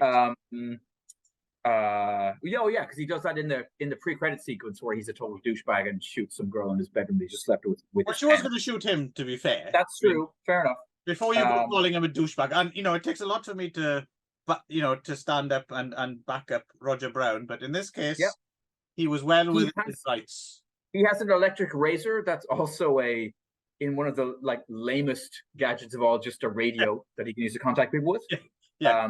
I've also got this radio which works as a cassette recorder. Oh, actually, I did like one scene. Levantine, I believe his name is. He's one of the other villains. Pauses the action of the film to show his collection of vintage pornography to some other henchmen. He's got a bunch of Victorian nudes, and they're all like, "Whoa, yeah, right." What the fuck's that? Yeah, I don't know. Then they all go to Switzerland again. There's a go-kart race. Yeah, I don't know. No, let's forget about this. And it ends with a really bad joke about he finally is going to get off with the girl that he's that's with. Such a and then he's such a lame sent back to work. Yeah. Wah, wah, wah. It's just Anyway, so Okay. I was led to believe by reading The Spy Who Loved Flowers, aka Hellcat's apparently Wreath for a Hoodlum somewhere, singing or something, that's the English title, from 1966. I was led to believe that this was a step up from SUPERSEVEN against Calling CAIRO, whatever the fuck it was. Yeah, no, this is much better. No, that's a lie. No, this is shit no, as well. It's not. Yeah. Starts with a bullfight. Yeah. So the MacGuffin of this one is the gamma electromechanometer, which is apparently some sort of EMP. It's an early EMP. It'll knock out electric power. The MacGuffin 3000. Yes, that's the one. Well, he's not even a proper fucking spy in this one. He's basically been given the job of an assassin for some reason. Yes, yeah, he's a hitman. Yeah. Which is great when he's sent to kill the crippled guy, and he's like, oh, for fuck's sake. He's like quite bummed out about the job, yeah. But there is a nice Miss Funny Fanny in this one, right? The blonde girl who works at the thing, and she's the one who gives him the photographs of his targets. Right. You got Daniel Vargas against Sal Borges and Yoko Tani. Yes. So maybe I'll stop here for a moment to read that section of the Okay. So another time on the set of The Spy Who Loved Flowers, 1966. Is this Roger Brown speaking? This is Roger Brown speaking, yeah, so do it in his voice. Yoko Tani, who was a real flake, asked Umberto, "Che cose la fregna?" That's Italian slang for a woman's private parts, and apparently it's extremely vulgar slang. Basically, she's asking, like, who has the better vagina, but use a more, use a more vulgar term. Without missing a beat, Umberto responded, "Tu hai bella, Emma Daniela habluta." In English, that would be, "Well, you have a beautiful one. Emma Daniela has an ugly one." Emma Daniela was the female lead of the picture, so that's what it was like working with Umberto Lenzi. That begs a whole bunch of questions. Yoko Tani asking, like, who has a more beautiful pussy, me or the other star of this film? And Umberto Lenzi having a ready answer to this. Yes. Why? Was it part of the audition process? And then turning to Roger Brown and saying, "You'll never know." I'm assuming Lenzi was having a thing with both of them, and it was all very open and European and La Dolce Vita, right? So anyway, she's French, right? Yoko Tani, if I remember correctly. I think she's born and she's yes, but I mean both her parents are Japanese, obviously. But she's pretty French. And she ended up back in Japan. She worked with Kurosawa and stuff, right? She was kind of all over the she was in a lot of things, actually. She has quite an interesting filmography. This is her a little bit later in her career. But yeah, interesting. Yeah, she's not the Onjoan anymore, right? She's obviously she's the villain. She's the older. She's a little bit older now, but she's kind of an interesting screen presence. Just because you just didn't see, you just didn't see Asian women in leads in non-Asian films. Yeah, and I think it's interesting. I feel like it's her own dubbing here as well, and I think also maybe Emma Daniele is also doing her own dubbing in this too. Yeah, Yoko Tani definitely did speak English. She's in that. Is it called First Spaceship on Venus? Is that the science fiction film she's in, where it's like a international team and she's like the Japanese? Yes. Yeah. She seems like she should have had an affair with Nick Adams. That would be but that wasn't her. No, Mizuno. Yeah. Right. Kimi. No, I forget. Her anyway. Yeah. Legendarily tempestuous, apparently. We talked about her because she was in the Mifune Sinbad film we watched with Gino. Yes. Yeah. Well, I can see why. I'm a big fan of her. Nick Adams. Yeah. But yeah, so anyway, and so in this one, weirdly enough, Roger Brown hasn't dubbed himself. I mean, I suppose it happened in those days where actors were busy making another film and couldn't come back to dub their own part. But it's weird that he was dubbing 800 other films but didn't dub this one. So instead, he has an actual British accent, which makes sense because he's supposed to be a British spy. But anyway, just how mind-numbing these films were for me, that I didn't even notice. You didn't even register that? Didn't even notice. I know. Okay. Yeah, it was just because so I had anyway. slight high hopes for The Spy Who Loved Her, like I said, because I was led to believe it was the better of the two. Okay. Which is just a lie. It's just no, yeah, agreed. I know agreed. everyone has a different opinion, but this is objectively true that both these films are shit. They're equally lousy. Any other answer is wrong. Yes, yeah. So yeah, anyway, so Raj has to go off. He has to hop around Europe. He goes to we're still talking about this. Yeah, we got to get through it somehow before we get to the last one. Right. So yeah, and then so Emma Daniele plays this like champagne drunk girl who he ends up kind of interacting with various times across the film. Pussy, I've heard, just awful. That's what I've been led to. That's the scuttlebutt. Yeah. Thanks, Lindsay. Like like a crabs. Like a hastily packed suitcase. Yeah. Just so filled with liver. So anyway, Yoko Tani plays a Chinese spy. There's I don't know. Basically, it turns out that the hunter becomes the hunted, right? I mean, that's the big twist of this film, right? So Raj is sent off to kill these guys. It turns out that no, his MI5 immediate boss is a double agent turncoat who wants to sell this thing to get money.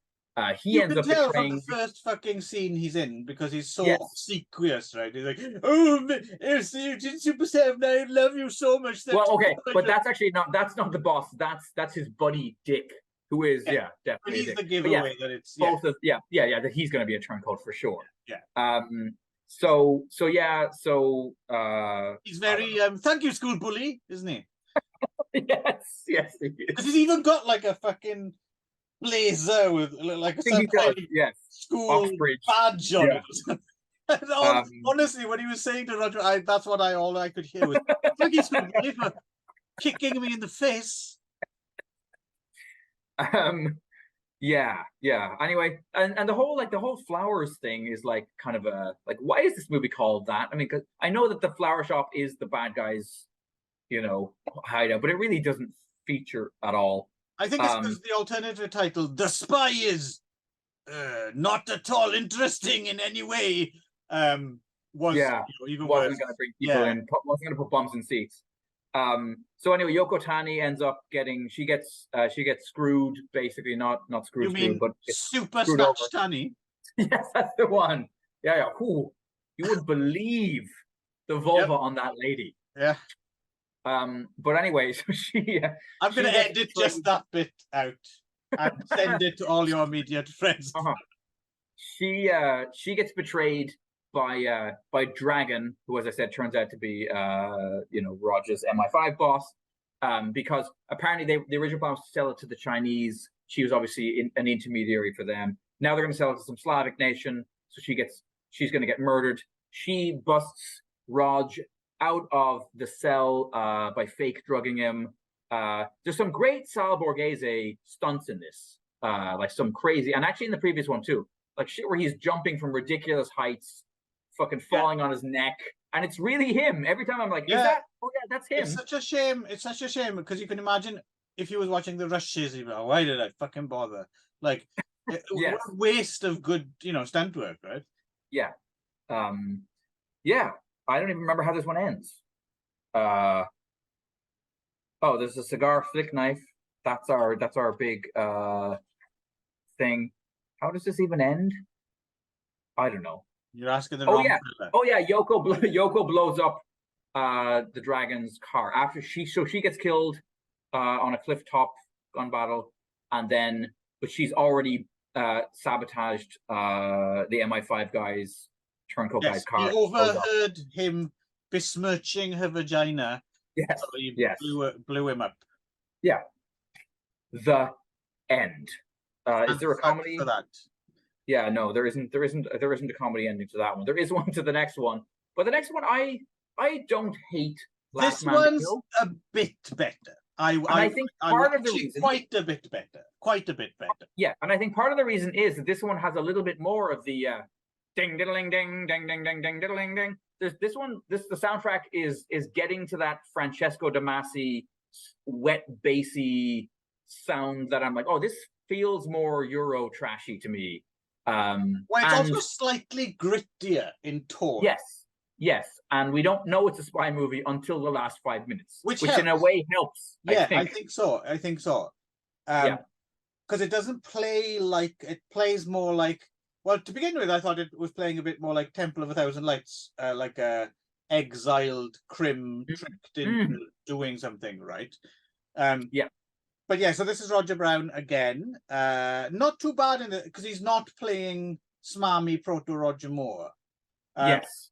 So he's in Istanbul again. He's some sort of weird. He's called a beatnik. He's a thief. He's a forger. He's all sorts of. He's a wrong un. He's a bad apple. Yes. Yeah. And he's propositioned by Tullio Altamura, right? I think is the dad. Yes. Yeah. So the setup. Manfred Simpson. So his real name.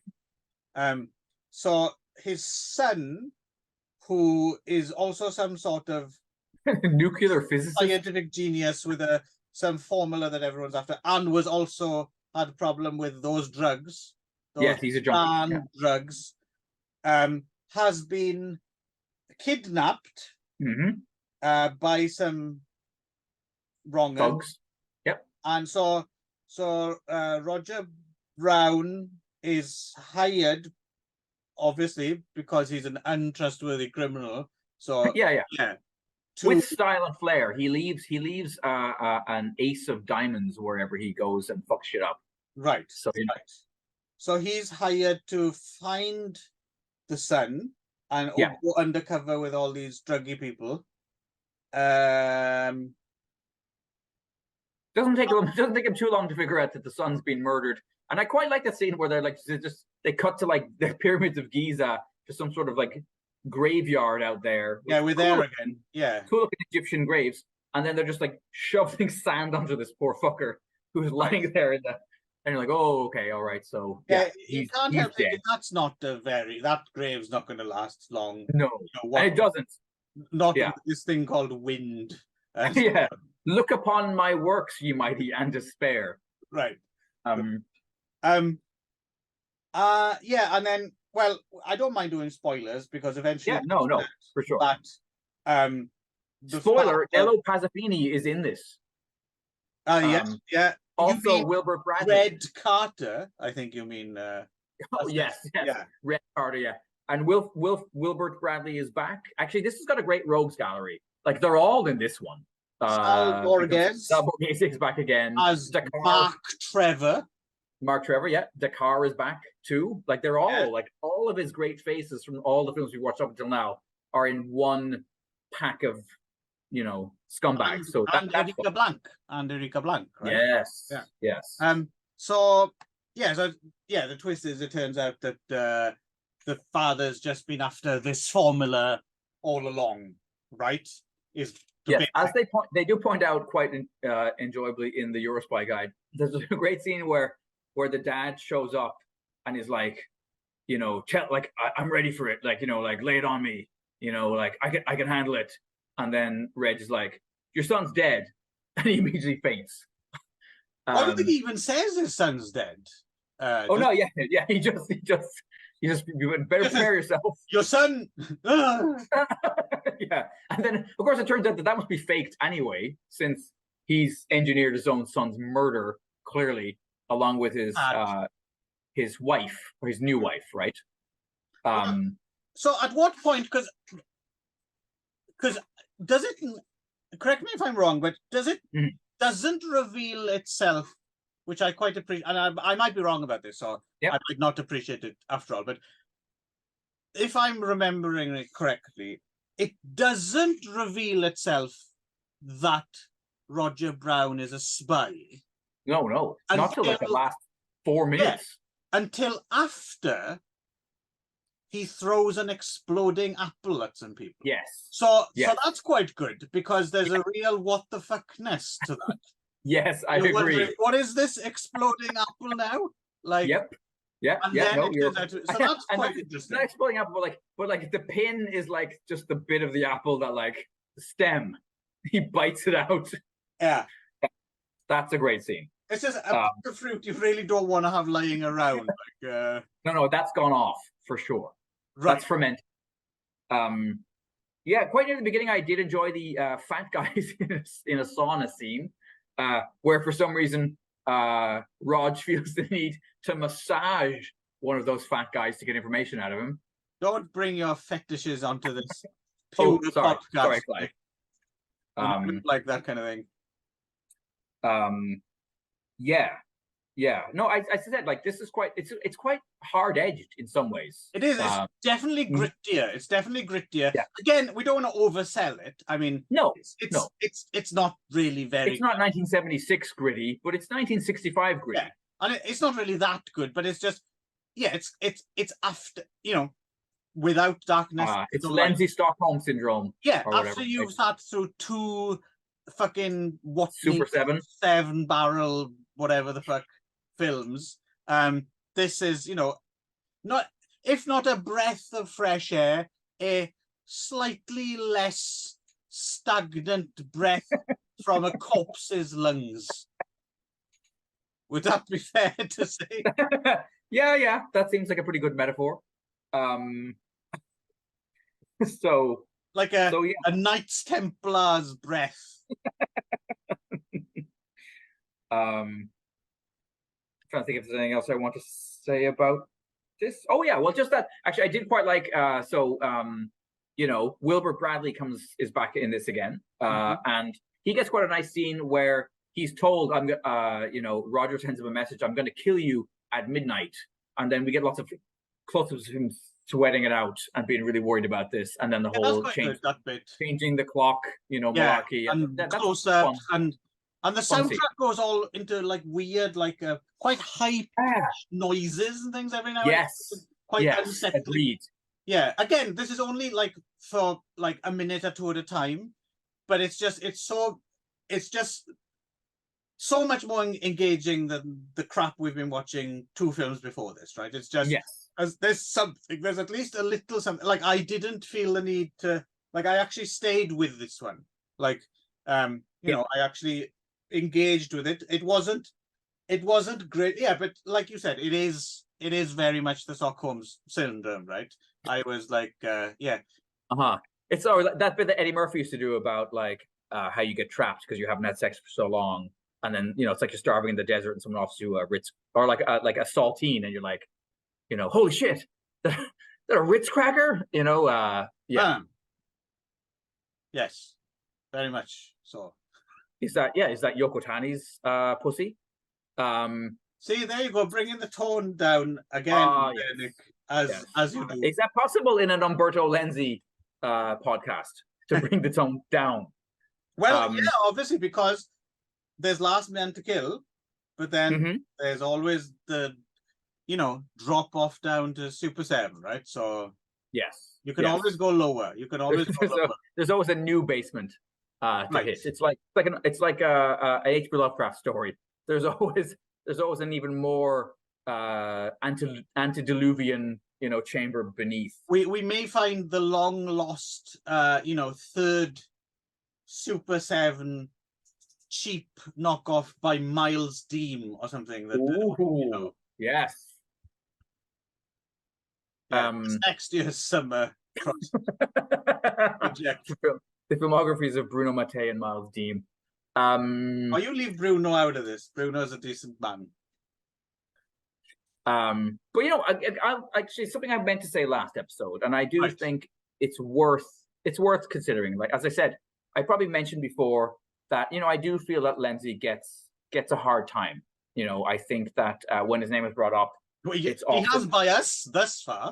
It's often no. I have enjoyed more of these films, or at least passively absorbed more of these films than I have actively disliked them across the 16 we've done now.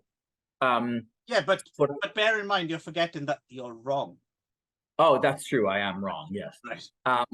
But then, you know, I think about like Yeah, I mean, you know, he gets unfairly compared to, because he did so many different things. It's like, well, you know, his gore films are not as gory as Fulci's. His giallos are not as stylish as Argento's, you know, or giallo. Yeah. So, you know, but then. But his apples explode like nobody's fucking business. There. Yes. Yeah.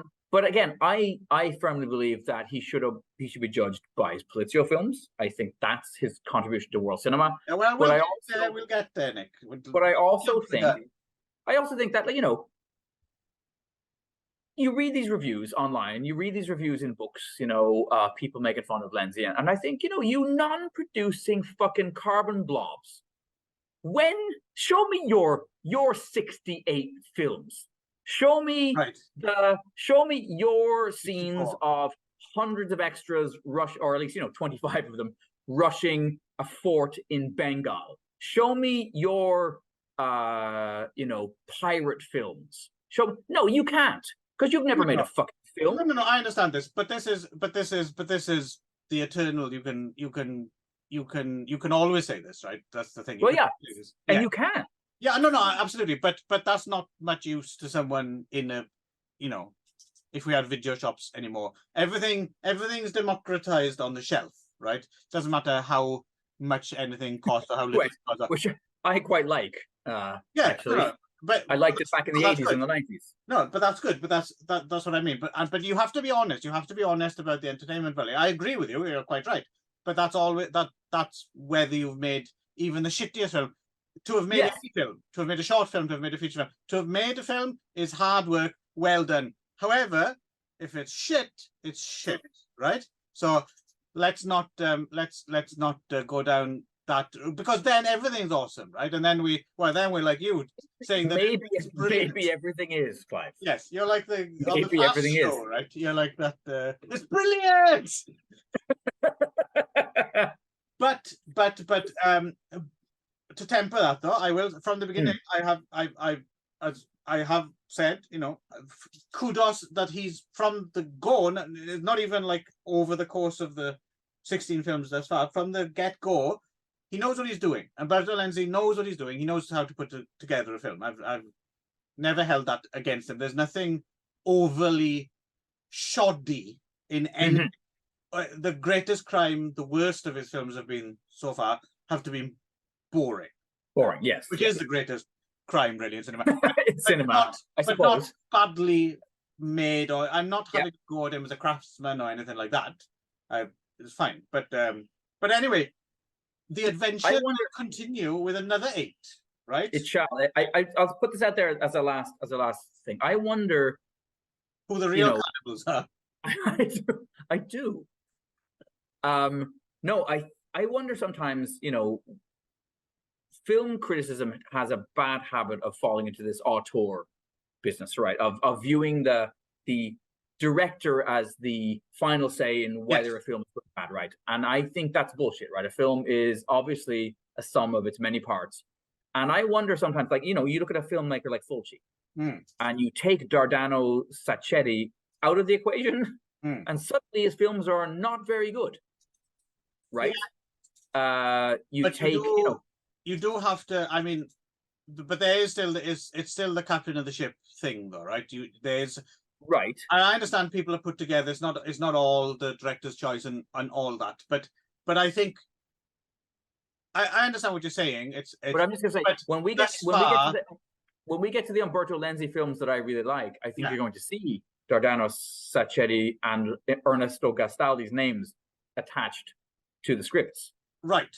I wonder sometimes if I like them more than I like any Italian director, if I think that their scripts could they have directed anything? That's probably not. Yeah. So no, I understand what you're saying, but I think it's somewhere between the two, right? I mean, let's put it thus far, the history of film criticism, the kind of following the director as like a sign if something's going to be worthwhile or not, whereas it doesn't tell the whole story, that's for sure. It still serves as a pretty good way of picking your way through the history of cinema and what you're going to watch Right. next and whether something's good or not, right? And also you can do it with screenwriters and so producers even, right? But I just I think it's a bit of a folly to go the we don't want to go the complete commune route, right? Because no, I mean, we're doing awards ceremony stages would be awfully crowded, right? If everyone made the best film. Yes, Gaffer, come on up here. Yeah, exactly. Best boy. Fair enough. But I just I thought I would float it out there. Anyway, 8 more fucking Lenzi films next time. Looking ahead, some of these I'm hoping some of these might tickle my fancy a little bit more. Keep hope alive, Clive. That's right. Vive la... Is he dead? He is dead, isn't he? He is dead, yes, yeah. Thank God. He'd be spinning in his grave. City of the Walking Lenses. All right.